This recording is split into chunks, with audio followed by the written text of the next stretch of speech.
Hello साथियों, तो स्वागत है आपका एक बार फिर से हमारे चैनल मॉक टॉक पर। इस बार हम लोग आपके लिए लेकर आए हैं बीपीएससी टीआरई 2 में जो क्लास 9 to 10 का पेपर हुआ था उसका जो जीएस का पेपर है वो लेकर आए हैं।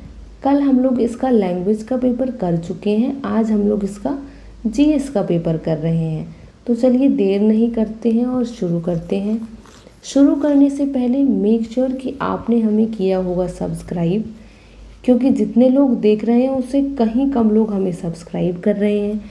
तो please make sure to subscribe बस, और कमेंट में हमारी मेहनत के लिए एक हार्ट प्लीज़ भेज दीजिए।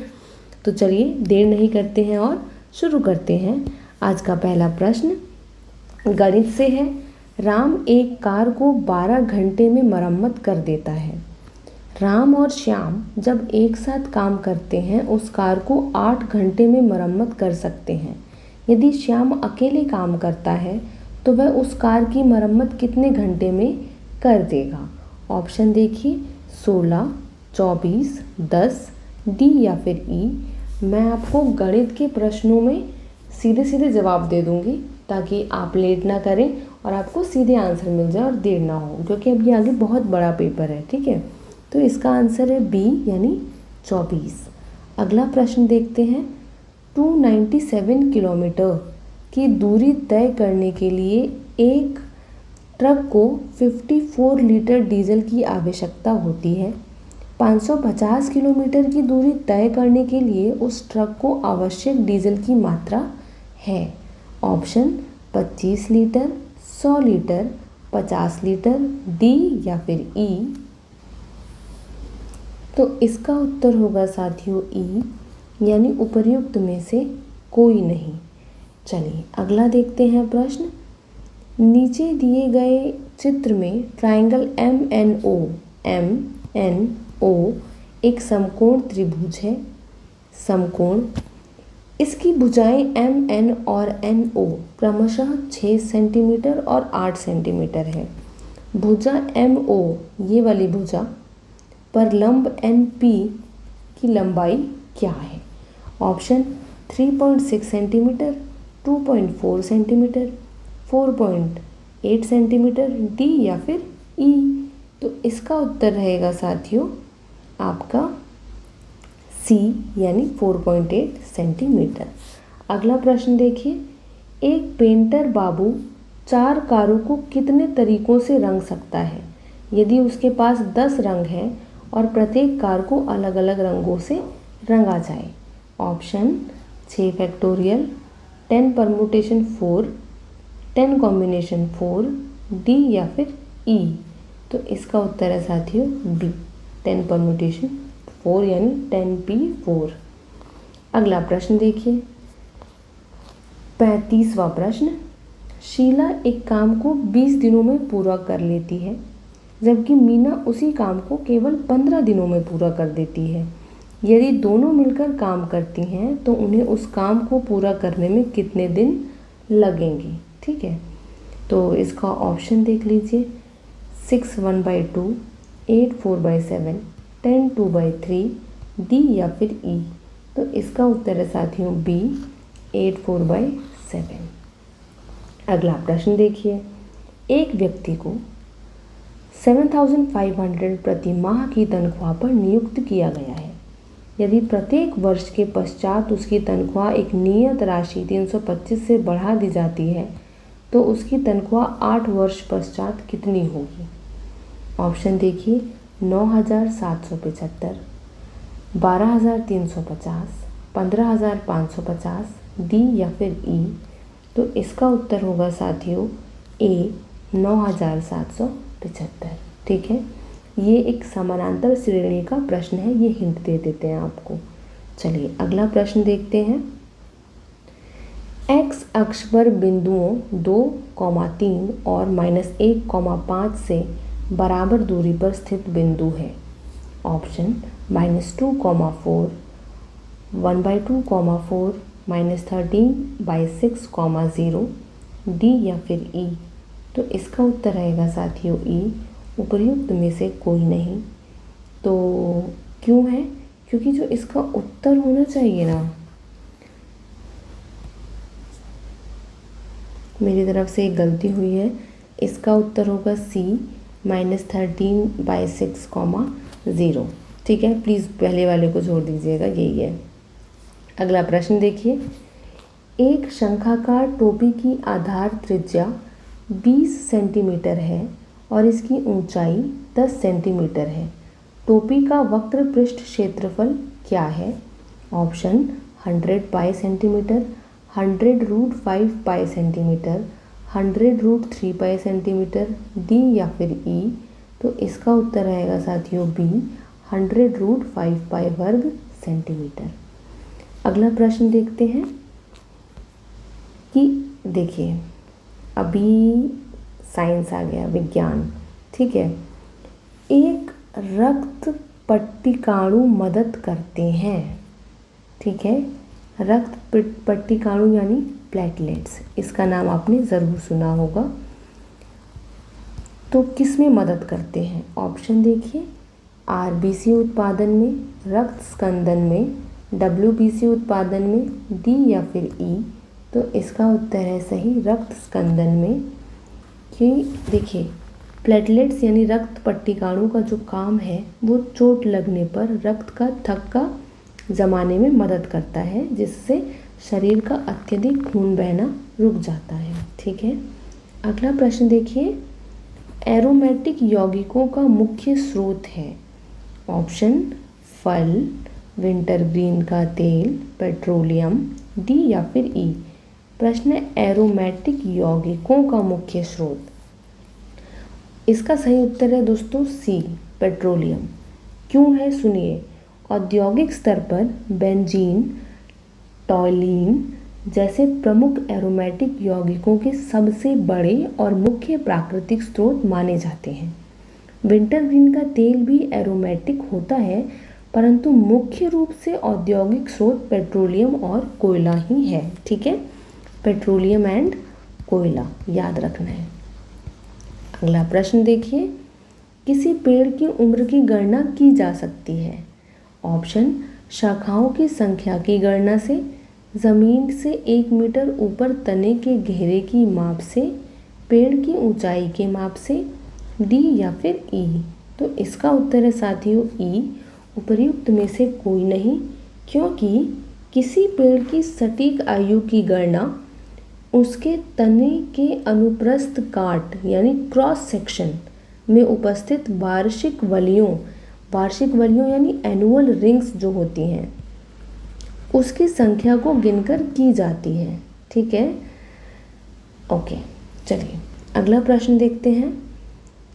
गुणसूत्र पर जीन की डैश व्यवस्था होती है। ऑप्शन चक्रीय, विसरित, रैखिक, डी या फिर ई। तो इसका उत्तर रहेगा साथियों सी, यानी रैखिक। अगला प्रश्न, अनुलिपिकरण समापन होता है। Option UAA, UAU, UGC, D या फिर ई। तो इसका उत्तर है साथियों ए, UAA, ठीक है। देखिए, प्रोटीन संश्लेषण के दौरान अनुवांशिक कूट की समाप्ति यानी टर्मिनेशन के लिए 3 समापन जिम्मेदार होते हैं, UAU, UAA, UAG and UGA। बता दे रहे हैं, एक तो UAA हो गया, एक UAG और एक है UGA। चलिए अगला प्रश्न देखते हैं कि केंचुए में कितने पार्श्व हृदय होते हैं। इम्पॉर्टेंट है। ऑप्शन देखिए 6, 8, 12, डी या फिर ई। तो इसका उत्तर है साथियों बी, यानी 8, ठीक है। केंचुए में कुल 4 जोड़े पार्श्व हृदय यानी लेटरल हार्ट्स पाए जाते हैं, जो शरीर के 7वें, 9वें, 12वें और 13वें खंड में स्थित होते हैं, ठीक है। तो इनको कुल करेंगे, जोड़ेंगे तो उत्तर आएगा 8। और अगला देखिए, ग्लूकोज को एथिल अल्कोहल में परिवर्तित करने वाला एंजाइम है। ऑप्शन इन्वर्टेज, माल्टेज, जाइमेज, डी या फिर ई। तो इसका उत्तर है साथियों सी, जाइमेज। देखिए, किण्वन यानी फर्मेंटेशन की प्रक्रिया में यीस्ट में मौजूद जाइमेज नामक एंजाइम कॉम्प्लेक्स ग्लूकोज को एथाइल अल्कोहल और कार्बन डाइऑक्साइड में परिवर्तित कर देता है। अगला प्रश्न देखिए, डायोड को प्रयोग में लाया जाता है। ऑप्शन प्रवर्धक के रूप में, दिष्टकारी के रूप में, दोलित्र के रूप में, डी या फिर ई। तो इसका उत्तर है साथियों बी, दिष्टकारी के रूप में। देखिए, डायोड केवल एक ही दिशा में विद्युत धारा को प्रवाहित होने देता है। इसी गुण के कारण इसका मुख्य उपयोग प्रत्यावर्ती एसी यानी एसी को दिष्ट यानी डीसी में बदलने के लिए दिष्टकारी के रूप में किया जाता है। दिष्टकारी यानी रेक्टिफायर। ठीक है, अगला प्रश्न देखिए, G20 का अगला शिखर सम्मेलन किस देश में है? ऑप्शन ब्राज़ील, चीन, जापान, डी या फिर ई। तो इसका उत्तर है ए, ब्राज़ील। ठीक है, अगला प्रश्न देखिए, स्टैचू ऑफ यूनिटी किससे संबंधित है? Option Vallabh Bhai Patel, Jawaharlal Nehru, B R Ambedkar, D या फिर ई। आसान है, इसका उत्तर है ए, वल्लभ भाई पटेल। देखिए, गुजरात के केवड़िया की नर्मदा नदी के तट पर स्थित है। गुजरात के केवड़िया के नर्मदा नदी के तट पर क्या स्थित है? Statue of unity. भारत के प्रथम उप प्रधानमंत्री तथा गृह मंत्री सरदार वल्लभ भाई पटेल को समर्पित विश्व की सबसे ऊंची प्रतिमा है। याद रखना है इस बात को। अगला प्रश्न, भारत छोड़ो आंदोलन के समय बिहार का कौन सा दल सक्रिय था? ऑप्शन सियाराम दल, आज़ाद दस्ता, आनंद दल, डी या फिर ई। तो इसका उत्तर है साथियों डी, उपर्युक्त में से एक से अधिक। ठीक है, क्योंकि आज़ाद दस्ता भी था और सियाराम दल भी था। ठीक है, अगला प्रश्न देखिए, बिहार का गांधी के रूप में कौन जाने जाते हैं? ऑप्शन देखिए, डॉक्टर राजेंद्र प्रसाद, लाल बहादुर शास्त्री, खान अब्दुल गफ्फार खान, डी या फिर ई। तो इसका उत्तर है साथियों ई, उपर्युक्त में से कोई नहीं, क्योंकि बिहार के गांधी के रूप में डॉक्टर राजेंद्र प्रसाद या लाल बहादुर शास्त्री नहीं, बल्कि बाबू शकुन चौधरी या फिर स्वतंत्रता सेनानी डॉक्टर अनुग्रह नारायण, जिन्हें बिहार केसरी भी कहा जाता है, और विशेष तौर पर मास्टर महतो या बाबू जनकधारी प्रसाद सिंह आदि को उनके कार्यों के लिए याद किया जाता है। ठीक है, पर मुख्य रूप से बाबू शकुन चौधरी को ही दी जाती है। ठीक है, तो इसका उत्तर होगा ई, उपर्युक्त में से कोई नहीं। अगला प्रश्न, जॉर्जिया मेलोनी ने प्रधानमंत्री या फिर राष्ट्रपति के रूप में किस देश अंतर्राष्ट्रीय संगठन का प्रतिनिधित्व करते हुए G20 शिखर सम्मेलन में भाग लिया? ऑप्शन देखिए, मैक्सिको, यूरोपीय आयोग, स्पेन, डी या फिर ई। तो इसका उत्तर है साथियों सी, स्पेन। तो ये करंट अफेयर्स का है, तो अभी इसका कोई काम नहीं है। उसी तरह अगला आप देखते हैं, 500 करोड़ की अनुमति लागत, ये भी इम्पॉर्टेंट नहीं है। देखिए, 2025 का सवाल है, करंट अफेयर्स का सवाल था, अब इम्पॉर्टेंट नहीं है।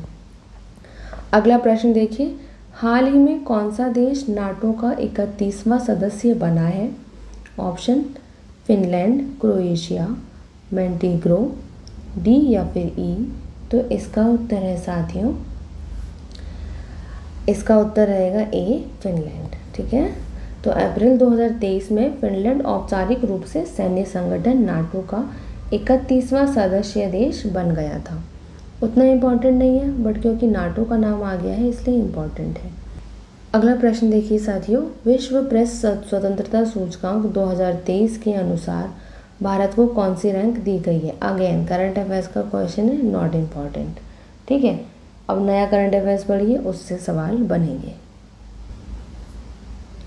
अगला प्रश्न देखिए, वो है सूर्य से पृथ्वी की कितनी दूरी है? ठीक है, ऑप्शन देखिए, 93 मिलियन मील, 103 मिलियन मील, 83 मिलियन मील, डी या फिर ई। तो इसका उत्तर याद रखिएगा ए है, 93 मिलियन मील। देखिए, पृथ्वी और सूर्य के बीच की औसत दूरी लगभग 149.6 मिलियन किलोमीटर है, जो मील के बदलने पर लगभग 93 मिलियन मील के बराबर होती है। अगला प्रश्न देखिए, चंद्रयान 3 चंद्रमा के किस भाग पर उतरा? बहुत आसान प्रश्न है। उत्तरी ध्रुव, दक्षिणी ध्रुव, केंद्रीय ध्रुव, डी या फिर ई? तो इसका उत्तर है साथियों बी, दक्षिणी ध्रुव। अगला प्रश्न देखिए, रिक्टर स्केल किस मापक का पैमाना है? ऑप्शन ज्वालामुखी उद्वार, बाढ़ की तीव्रता, भूकंप, डी या फिर ई? तो इसका उत्तर है साथियों सी, भूकंप। अगला प्रश्न, कुल जनसंख्या एवं कुल क्षेत्रफल के अनुपात को क्या कहते हैं?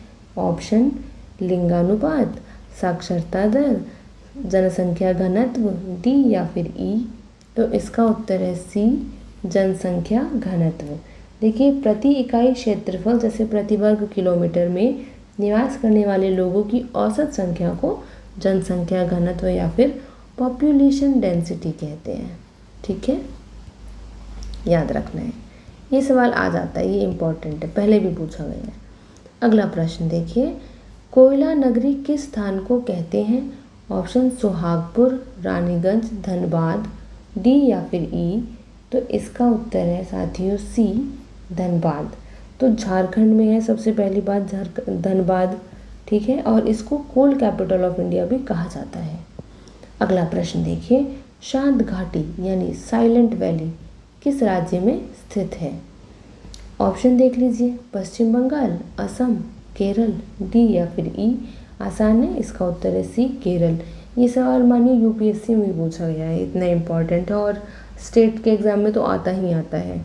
अगला प्रश्न देखिए, जुब्बा साहनी बिहार के किस जिले में से संबंध रखते थे, जो स्वतंत्रता संग्राम सेनानी के रूप में ख्याति प्राप्त है? ऑप्शन मुजफ्फरपुर, भागलपुर, पटना, डी या फिर ई? तो इसका उत्तर रहेगा साथियों ए, मुजफ्फरपुर। आपकी जानकारी के लिए सुनिए, महान स्वतंत्रता सेनानी और क्रांतिकारी जुब्बा साहनी का जन्म बिहार के मुजफ्फरपुर में हुआ। मुजफ्फरपुर में भी अगर ध्यान दें तो मीनापुर थाना क्षेत्र के चैनपुर गांव में हुआ है। ठीक है, उन्होंने भारत छोड़ो आंदोलन के दौरान महत्वपूर्ण भूमिका निभाई है। ठीक, अगला प्रश्न देखिए, निम्नलिखित में से कौन सा ऊर्जा का पारंपरिक स्रोत नहीं है? ऑप्शन कोयला, प्राकृतिक गैस, पवन ऊर्जा, डी या फिर ई? आसान है, इसका उत्तर है सी, पवन ऊर्जा। अगला प्रश्न देखते हैं। अगला प्रश्न है, निम्नलिखित में से किसने रानी लक्ष्मीबाई को ग्वालियर पर अधिकार करने में सहायता की? ऑप्शन देखिए, अफगान, ईरानी, मुगल, डी या फिर ई? बहुत आसान है, इसका उत्तर है ई, उपर्युक्त में से कोई नहीं, क्योंकि तात्या टोपे और राव साहब ने की थी मदद, इन लोगों में से किसी ने नहीं की थी। अगला प्रश्न देखिए, 1863 में इंडियन सिविल सर्विस पास करने वाले प्रथम भारतीय इनमें से कौन थे? आसान है, ऑप्शन देख लीजिए, देवेंद्र नाथ ठाकुर, सत्येंद्र नाथ ठाकुर, सुरेंद्र नाथ बनर्जी, डी या फिर ई? तो इसका उत्तर रहेगा साथियों बी, सत्येंद्र नाथ ठाकुर। अगला प्रश्न देखते हैं कि किस समाज सुधारक को लोक हितवादी के नाम से भी पुकारते हैं? ऑप्शन देखिए, M G. Ranade, G K. Gokhale, G H. Deshmukh, D या फिर ई? तो इसका उत्तर है साथियों सी, जी.एच. देशमुख। अगला प्रश्न, किस वर्ष मोहम्मडन एंग्लो ओरिएंटल कॉलेज की स्थापना अलीगढ़ में की गई? ऑप्शन 1870, 1880, 1890, डी या फिर ई? तो इसका उत्तर रहेगा साथियों ई, उपर्युक्त में से कोई नहीं।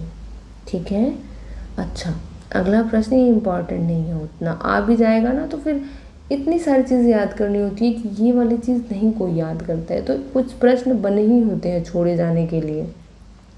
अच्छा, अगला प्रश्न आप देखिए, हिंदू मेला किसने संगठित किया? ऑप्शन राजनारायण बोस, नवगोपाल मित्र, अरबिंदो घोष, डी या फिर ई? इसका उत्तर है साथियों बी, नवगोपाल घोष मित्र, नवगोपाल मित्र। ठीक है, अच्छा सुनिए, वर्ष 1867 में कलकत्ता में हिंदू मेला की स्थापना इन्होंने की, किसने? नवगोपाल मित्र ने। किसके सहयोग से की? तो राजनारायण बोस और द्विजेंद्र नाथ टैगोर के सहयोग से किया। ठीक है। अच्छा, अगला प्रश्न इम्पोर्टेंट है, बार बार पूछा गया है। पटना कॉलेज कब स्थापित हुआ? ऑप्शन 1859, 1861, 1863, डी या फिर ई। इसका उत्तर है साथियों सी, 1863। तो बिहार के सबसे पुराने उच्च शिक्षा केंद्रों में से एक पटना कॉलेज की स्थापना ब्रिटिश काल के दौरान 2 जनवरी 1863 को हुई थी। ठीक है, याद रखेंगे। अगला प्रश्न देखिए तब, गदर पार्टी की स्थापना कहाँ पर हुई थी? ऑप्शन देख लीजिए, फ्रांस, जर्मनी, संयुक्त राज्य अमेरिका, डी या फिर ई। तो इसका उत्तर है सी, संयुक्त राज्य अमेरिका। ठीक है। अच्छा, करने वाले कौन थे इसको स्थापना? लाला हरदयाल, मोहन सिंह बखना। और भी इम्पोर्टेंट लोग हैं, बट ये दोनों इम्पोर्टेंट है। कौन कौन से?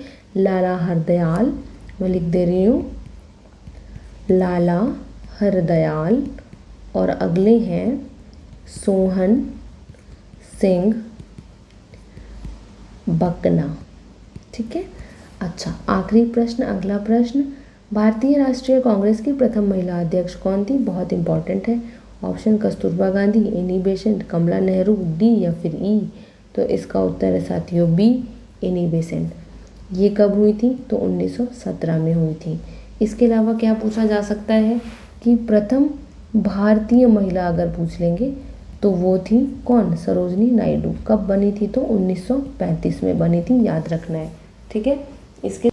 इसके साथ ही ये वाली सीरीज़ यहाँ ख़त्म होती है। कल हम लोग नई वीडियो लेकर आएंगे, नए मॉक टेस्ट लेके आएंगे। आप लोगों से रिक्वेस्ट है कि सारे मॉक टेस्ट बनाइए, ऑल मॉक टेस्ट जितने भी अभी तक अपलोडेड हैं, all previous year question paper. No matter आप 1 to 5 की तैयारी कर रहे हैं, किसी भी एग्ज़ाम की तैयारी कर रहे हैं, प्रैक्टिस ज़रूरी है और प्रैक्टिस यहीं से कीजिए। मॉकटॉप के चैनल पे सारे प्रैक्टिस पेपर मिलते हैं, नहीं मिलते हैं कमेंट कीजिए, हम ला के आपको मुहैया कराएंगे। चलिए मिलते हैं कल की वीडियो में।